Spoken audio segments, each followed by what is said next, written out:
Hello. In my family tree, my father's side of the family was originally from Ireland. Music is very important to the Irish. It's the only country in the world with a musical instrument as their national emblem, and they've had a major influence on the world's modern-day music. The traditional music of Ireland is said to have been started by the Celts more than 2,000 years ago. It was an oral tradition, passed down from generation to generation. Music started to get written down in the mid-1700s, but many modern-day Irish students will still learn it orally.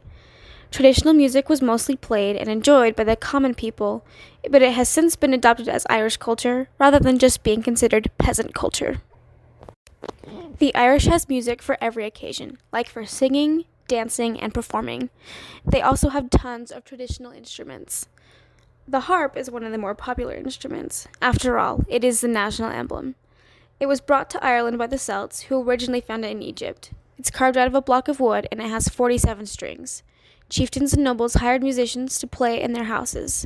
Later on in history, musicians were more likely to travel from town to town to perform for the common people.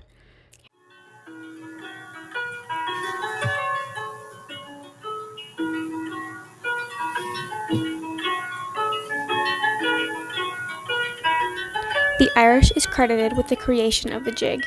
It's a traditional dance accompanied by folk music. This tradition was carried out by the peasants of Ireland and was a way to let loose and have fun at the end of a day.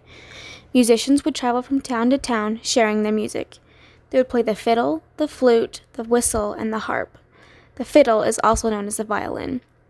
The difference is the violin is played with grace and precision, while the fiddle is played however the musician sees fit. More experimentation and personal style is involved.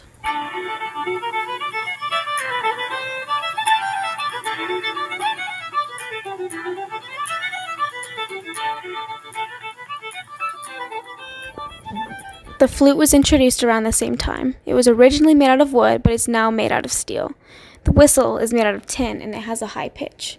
All musicians playing these would do a lot of improvisation, and they had their very own techniques. These same musicians were often accompanied by dance masters, who would teach new dances to the people. The music is lively and upbeat, and it can make anyone want to eat, drink, and be merry.